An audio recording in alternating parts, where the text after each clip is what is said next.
Hello everyone. Ngarangi hoi aina electrochemistry ki video ma thagat ki adu kanaram bani su khali adubu hoi calculation ga holaga explain yam fajan tawdamina kitang su hoi angang khari nungaram moina su khali ko adubu aina pamidi yarige chapter gi maru oiba khara du khangaga hadi hoji ki oiba khudak ki laik pa biya ba way do ina pining bagi adugi video do sembani almain tawdra ngasi gi sune aina semguda video se hoi comment ta surface chemistry ka DNF block ka di hai ko do animal pulapte e semoige surface chemistry duma ingasi semage na de inkhale aduna ngasi gi chapter hai tare ko ngasi gi chapter se surface chemistry do surface chemistry sima ingasi gi oina ai semage surface chemistry aduna surface chemistry ki sai ngasi tawdu se quick revision hai tare ko quick revision sima tawge hariba chapter se theory ki chapter ni adu 5 mark kumbadi kasham hangde council gi level di adubu mark ahum mark ani mark ama asi yengjan be asi chapter se ko ahum gumba ani gumba ngama gumba adu 5 mark se hangda bagi ne hangde hai se moi sunga hangande aduna adudi angang gi makhadi pole adu aina piriba topic khara se hana pabiro adui matungda ahenba nang ngamjaragadi textbook tagi na pajabada kaisubudi kaide hena pabagi kanabus lei hena khanghor adubu aina khangat isidi maroi badarka ta topic haini sisingse yengse bu chapter sigi ahambada khoina yengbiya ba saru natraga chapter sigi ahambada khoina maruina yengbiya ri se kari no haibadu mi yengse bu first khoina ahambagi part se khoi chapter se hum thoni khadopani absorption gi part ama colloid ki part ama aduga catalyst ki part ama khaibane ahambada khoi absorption gi part se absorption ki part ta khoina kai ki yengbi yagi dum yengse absorption ki part ta khoina ahambada number ahamba a dane khoi absorption siga mari lene ba topic helu yengbi samna haibadam da absorption da yawi se kai ki yawgi hargadi absorption ki definition yawbani adigi adsorbent yawbani adigi adsorbate yawbani adigi sorption yawbani adigi desorption yawbani adigi heat of adsorption yawbani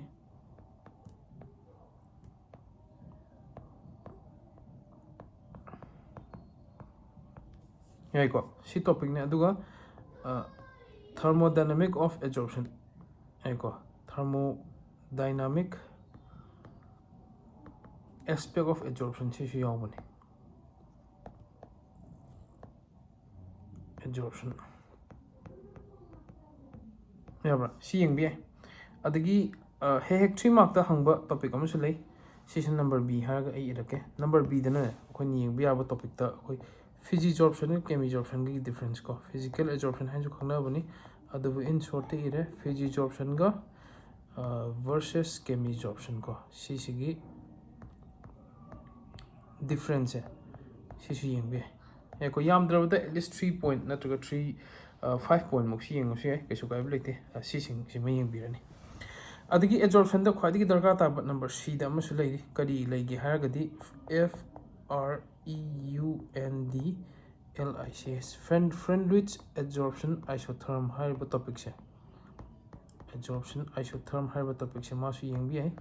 hariba topic sigi maru ni yengbi ya ba se ai gi mota magi equation ama leibani friendless ki equation do yengbiro aduga magi graph to masi yengbi ai ko aduna ahamba absorption gi part ina khalle bu topic se si khar se khalle si khar se yengbi ya ga ni khalle bu ko si topic se shuno tas tawbiro absorption gi part se mi yarani next number 1 tha hamba do absorption number 1 tha mage ko number 2 part ne khoina hoji yengbi se catalyst ki part hai tare ko catalyst ki part catalyst kari noga di yeng share catalyst ki makhal number A da homogeneous catalyst ka adagi heterogeneous catalyst ka ani se mi yengbi ai ko ani se yeng matam da magi definition yengani aduga mai example yengani yaiko homogeneous heterogeneous ki definition example yengbiro number b da catalyst sida hoina amuka yengbi aba magi maru iba kari kari legi hargadi characteristic of catalyst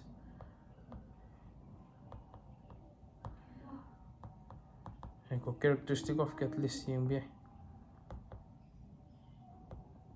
adagi number c da hoigi catalyst ki da theory am leibani hoigi absorption theory of catalyst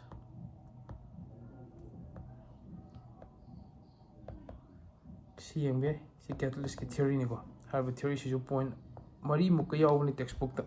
adu CMB detail makti chatre ai di very important topic to ngat pe wani adu pibiram be wane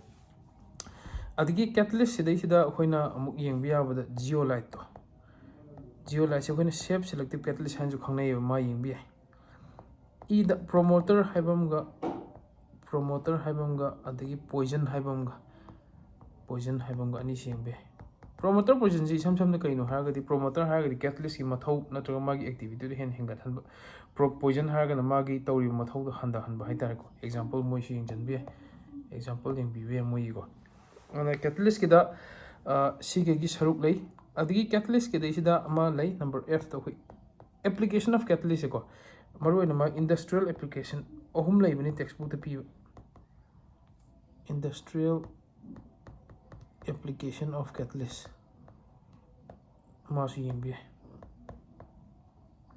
catalyst ki part ko sisima sigi part se di yengbi pot amoi ko catalyst ki part then last part of hela ise colloid ki part lai colloid ki part la matam da ahamba da hoine colloid ki type ani lai number 8 lyophilic haibamaga adigi lyophobic haibamaga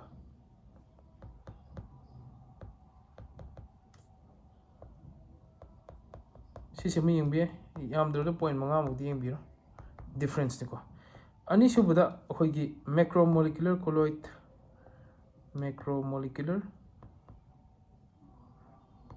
adigi multimolecular aduga associated colloid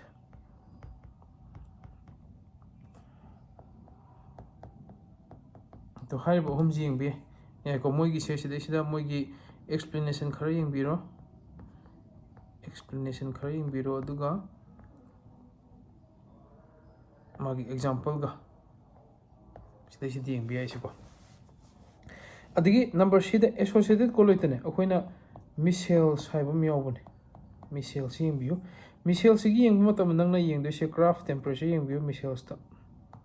formation of micelle ga thaina ga yawgram ni ko class 10 daga yawbane adu noina khangam di adu si yengbu di adu bo thoina di darka ta da ban khale adigi CMC critical micelle concentration mo si yengbi ai ko micelle gi part ta adigi micelle similar micelle se lower batungda number d da ina p do se charge on colloid ta chen ba charge se CMB ai ko colloid ta chen ba charge se khoi positively charged colloid lei positively charged en ba colloid lei my example in view adigi negative charge en ba colloid lei my example in view ko adagi charge sidagi da charge ki yawbo topic hai hapsal age aduga simark the preparation of colloid wali property of colloid tane ba in sida charge hapsal ise ko preparation of colloid to wali a charge shan lo sala ga preparation je kon lagi preparation di hang dam ne di charge in hando khre ko charge sidai sida si tam da ai star mark ta tor hapam ge si tam da khoi gi charge number mar kan da khoi stability of colloid ko based on charge stability of colloid si charge the mar kan pibu ngambani adigi akhoi Helmholtz electrical double layer this is the definition ni Helmholtz electrical double layer adigi zeta potential charge ta mari leinaba part ngakhtani ko natraga mase electrokinetic potential hain chu khangnei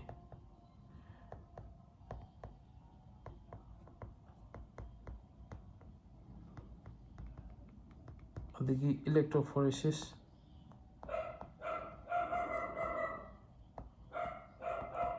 ko electrophoresis yengbiu adigi electrophoresis ki matungda ne akhoi coagulation of colloid yengbiu coagulation of colloid yengbiu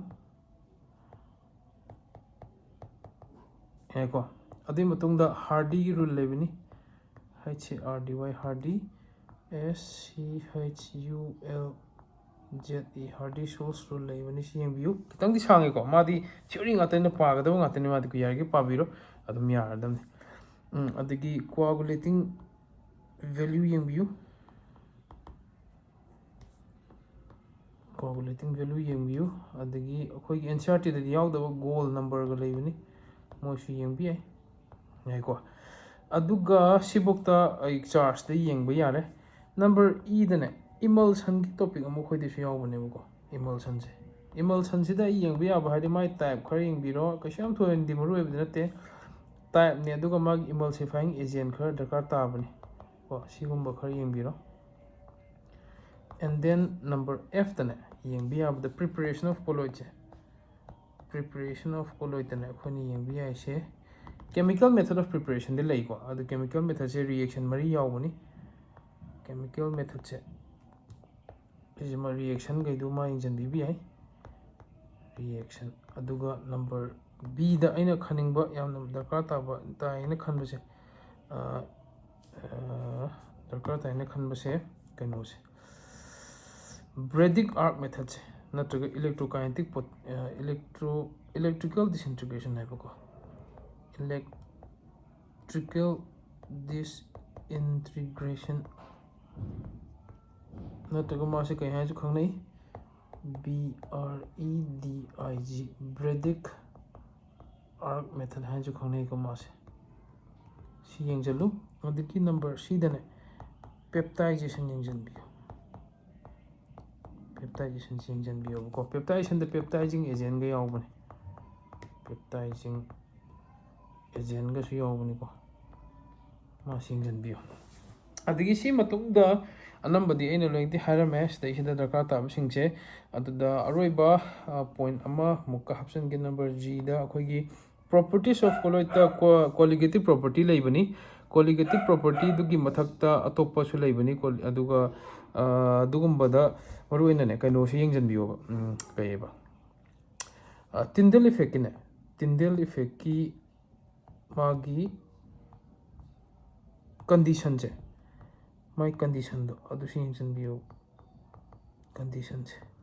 to sibuk yengadi ne agi mota di si chapter se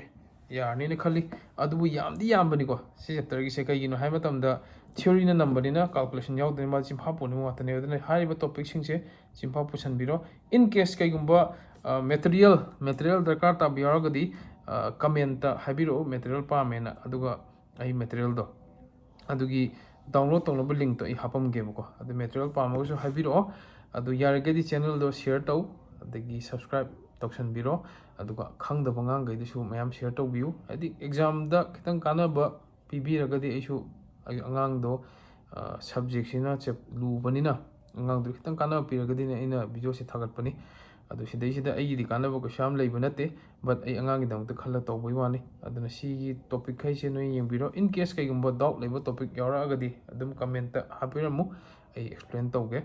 aduga mathang chapter se ai adum yari gai di nong da video ani ga upload tawna bodi hotnage adu hayeng se sunday ni na hayeng su ai video se upload tawna ba su hotnarake aduga sigi surface chemistry sima aina sida piriba topic sing se paragadi aigi motadi okay tani khale ko hadana subscribe to sanbiramu share to view thank you